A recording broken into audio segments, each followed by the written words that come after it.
Assalamualaikum warahmatullahi taala wabarakatuh.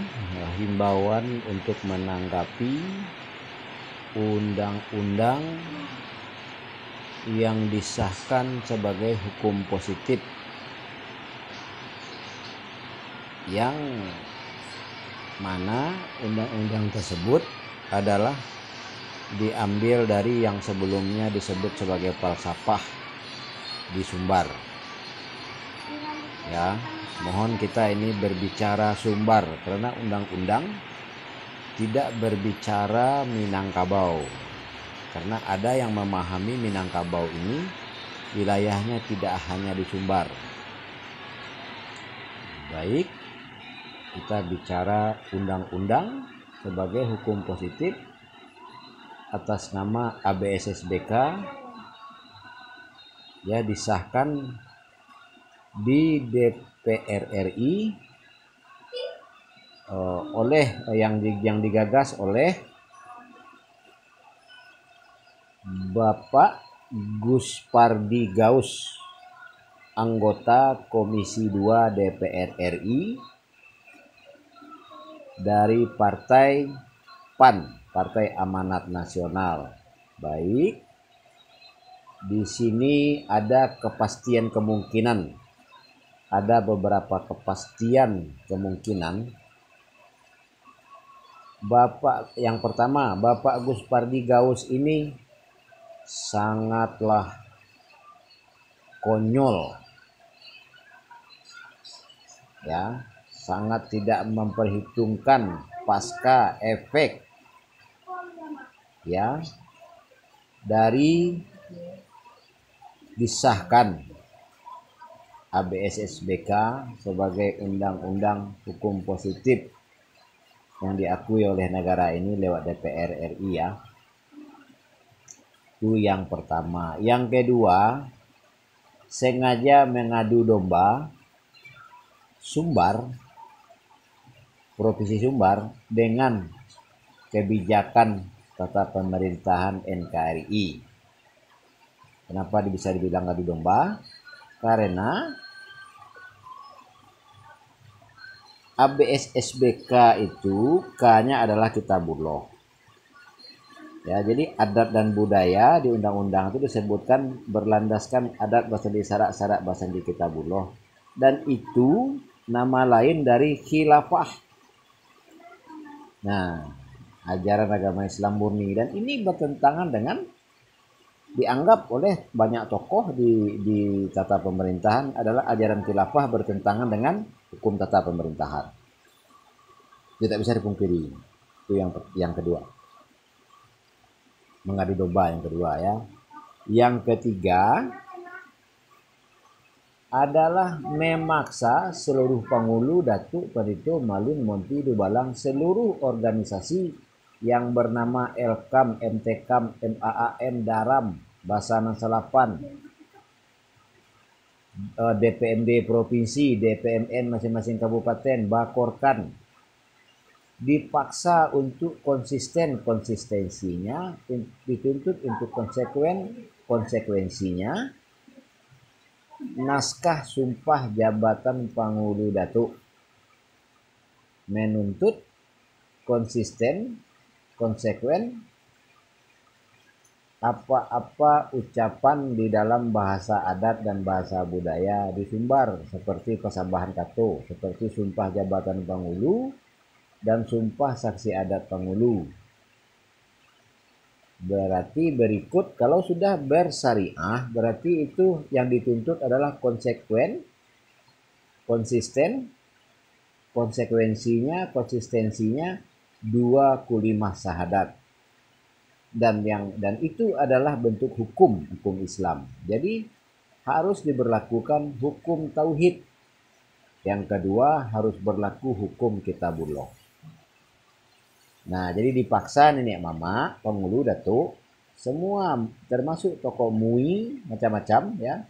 Seluruh orang Minang harus melaksanakan, harus konsisten, dan itu bagi negara ini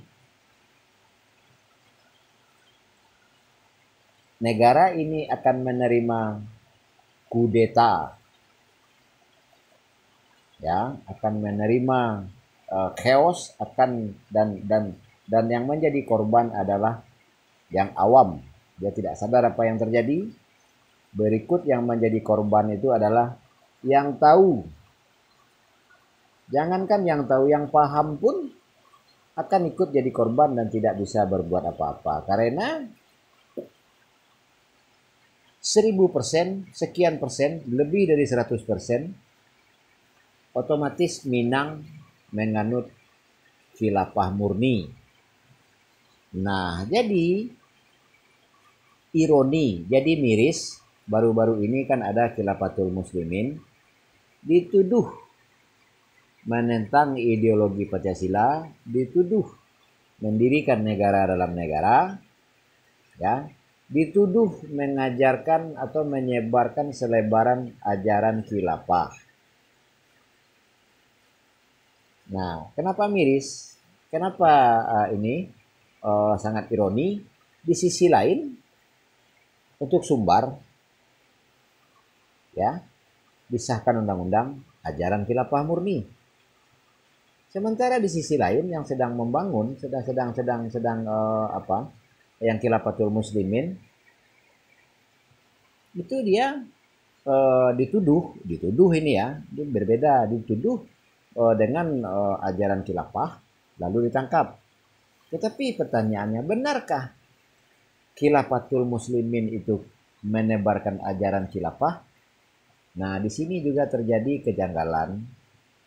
Baik itu ini secara umum, yang berkomentar, yang menanggapi, gagal pikir, gagal paham, gagal fokus, 4 kosakata. Yang pertama kosakata khalifah, yang kedua kosakata khilafah, yang ketiga kosakata khilafiyah, yang keempat kosakata khilafatul. Dan yang dituduh anti Pancasila, mendirikan negara dalam negara, adalah yang khilafatul.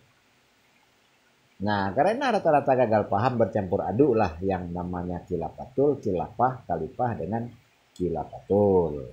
Baik, kita lanjut. Nah, itu ya. Itu yang ketiga tadi. Yang keempat, berkemungkinan besar DPR RI ini menyimak konten saya dan tidak pernah bertanya, mengambil kesimpulan sendiri, ujung-ujungnya gagal paham. Jadi itu 4 kemungkinan. Ya. Nah, yang pertama, bodoh. Ya, yang merumuskan, yang menyetujui, dan yang tidak protes sampai saat ini menerima begitu saja, itu unsurnya bodoh. Yang kedua, memang sengaja mengadu domba. Ya, memang sengaja mengadu domba. Dan yang ketiga adalah mendesak mau balik Bang Ulu Datuk untuk konsisten naskah sumpah jabatan. Berikut itu menuntut konsisten sumpah jabatan yang di ranah hukum tata pemerintahan, karena diawali demi Allah. Demi Allah ini, Allah ini berfirman, jadi apapun kebijakan negara ini tidak boleh melanggar firman Allah.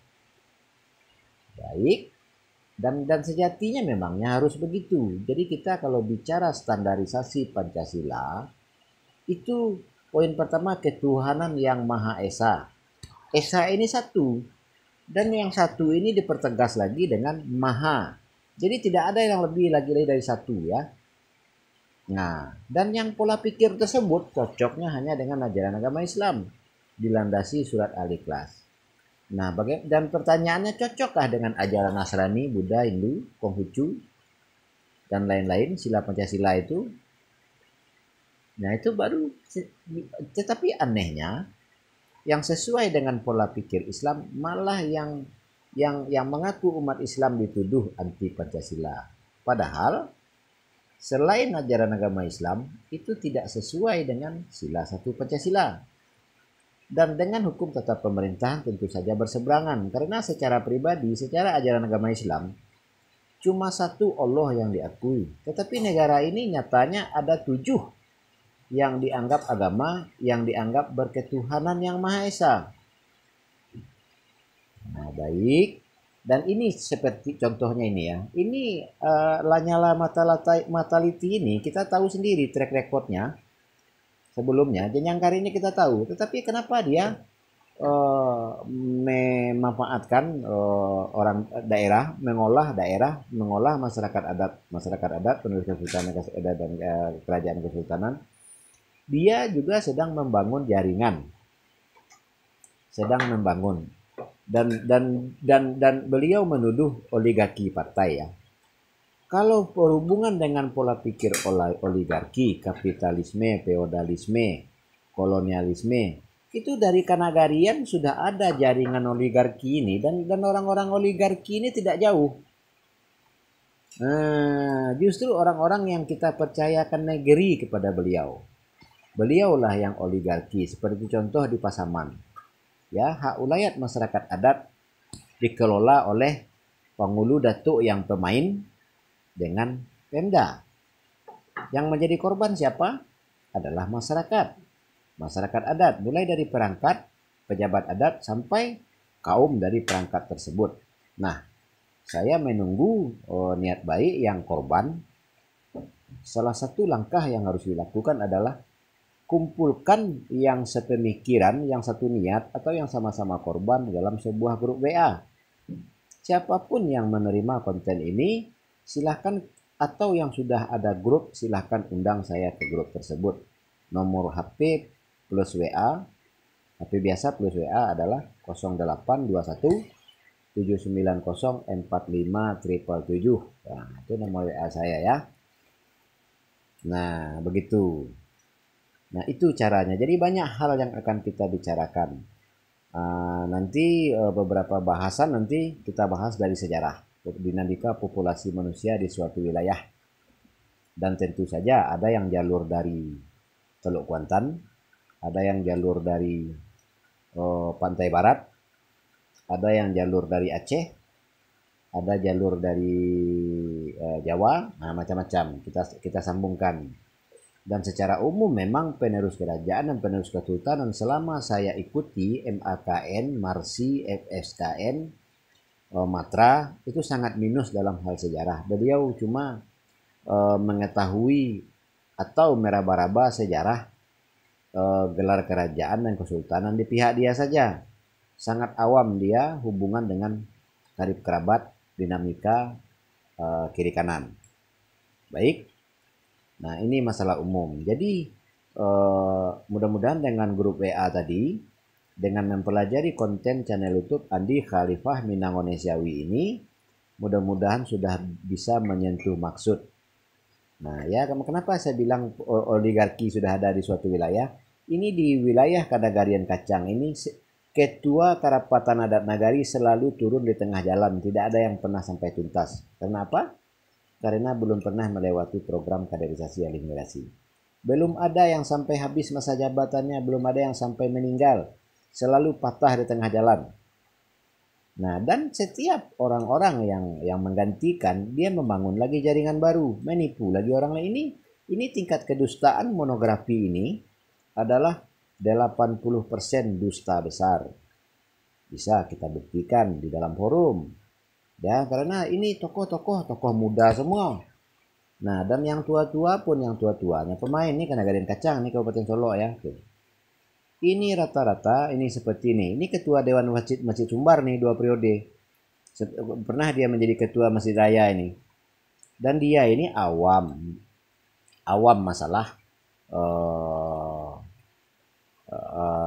di Kanagarian ya, mengenai sejarah. Dia awam. Dan di masa itu tuh yang menjadi wali nagari itu pejabat sementara, lebih